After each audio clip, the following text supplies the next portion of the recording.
제74칙 금우의 춤. 종사가의 풍류를 누가 아는가? 금우 스님이 춤추고 웃는 것을 부처의 자비와 지혜에서 찾는다면 어찌 격식 밖의 일이리요. 본칙. 금우화상은 매번 제시가 되면 손수 밥통을 들고 와 승당 앞에서 춤을 추고는 큰 소리로 하하 웃으며 말했다. 보살자들아, 밥 먹어라. 설두 스님은 말하였다. 비록 이와 같았어도 금우 스님은 좋은 마음이 아니었다. 한 스님이 장경 스님에게 물었다. 옛 사람이 보살들아, 밥 먹어라고 했는데 무슨 뜻입니까?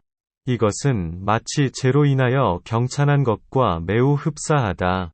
내용을 보겠습니다. 금우화상은 매번 제시가 되면 손수 밥통을 들고 와 승당 앞에서 춤을 추고는 큰 소리로 하하 웃으며 말했다.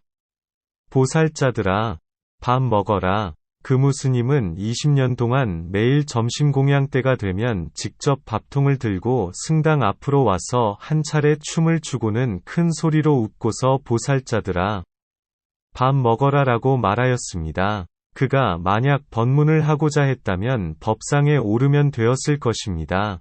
그가 만약 공양을 베풀고자 했다면 모거를 치고 목탁을 쳤으면 그만이었습니다.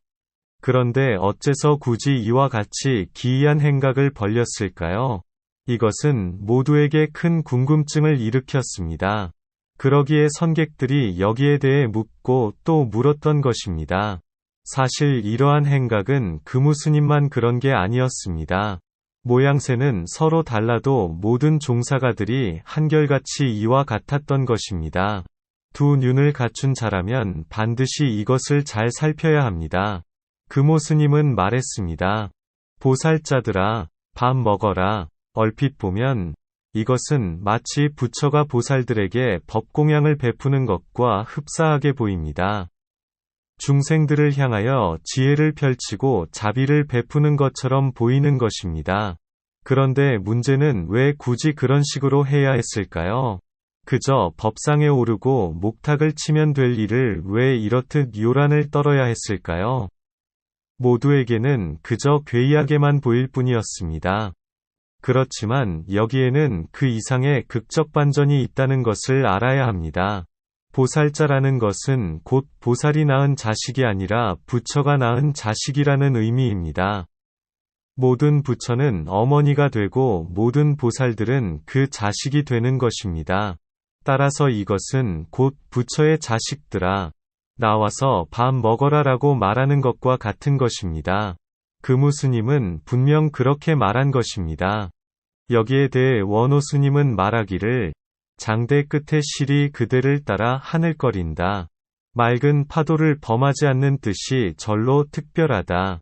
제오와 독약을 일시에 행하였다. 옳기는 옳다. 7가지 진미와 8가지 보배를 한꺼번에 진열하였지만 이것을 아는 자가 적음을 어찌할 것인가 라고 하였습니다.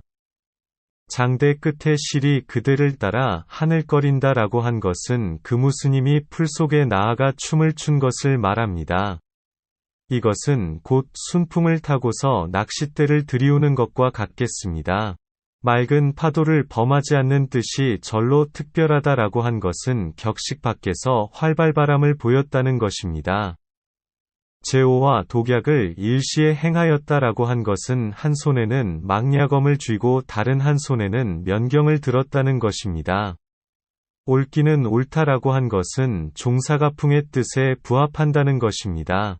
7가지 진미와 8가지 보배를 한꺼번에 진열하였지만 이라고 한 것은 곧 저 보배창고에서 맛있는 음식들과 진귀한 보배들을 꺼내어 저 보살자들에게 보였다는 것입니다. 이것을 아는 자가 적음을 어찌할 것인가 라고 한 것은 저 보살자들이 20년이 지나도록 이 도리를 끝내 알지 못했다는 것입니다. 저 검은 용이 턱 밑에 여의주를 바치고서 그저 세월을 때리며 졸았다는 것입니다.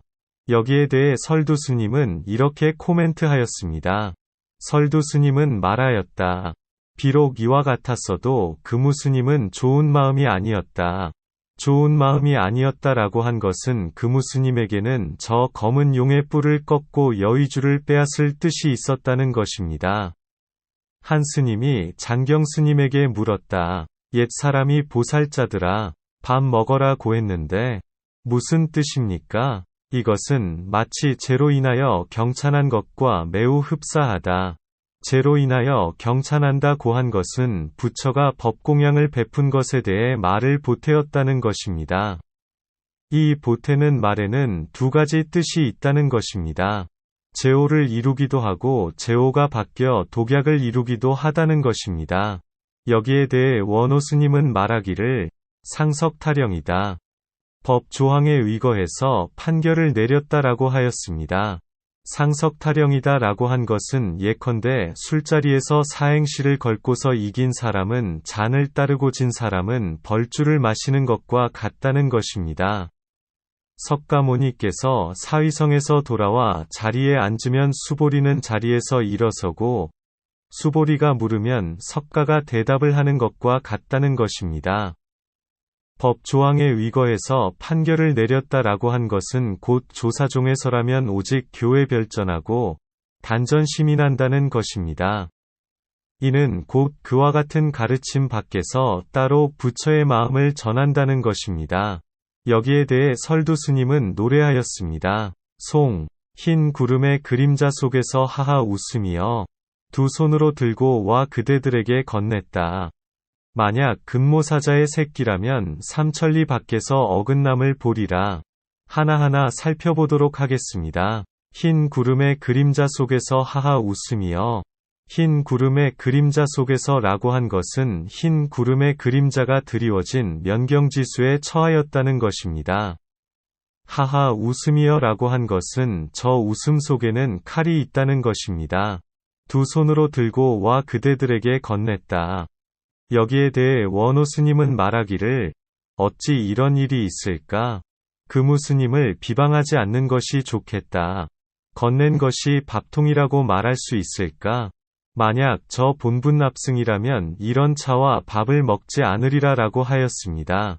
어찌 이런 일이 있을까 라고 한 것은 여기에는 종사가의 풍류가 있다는 것입니다. 금우 스님을 비방하지 않는 것이 좋겠다라고 한 것은 곧 이것을 잘못 알지 말라는 것입니다. 그렇지만 몸소 이르지 않았다면 어찌 알 것인가? 건넨 것이 밥통이라고 말할 수 있을까라고 한 것은 금우 스님이 이렇게 건넨 밥통을 곧 저 자비와 지혜라고 해서는 안 된다는 것입니다. 본분 납승이라면 이런 차와 밥을 먹지 않으리라 라고 한 것은 본분의 자리를 깨달은 납승이라면 그저 남의 혓바닥이나 빨고 있지는 않을 거라는 것입니다.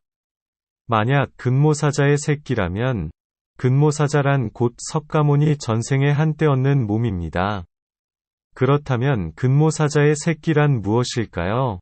그저 비슷한 근모사자일까요? 아니면 청출어람일까요?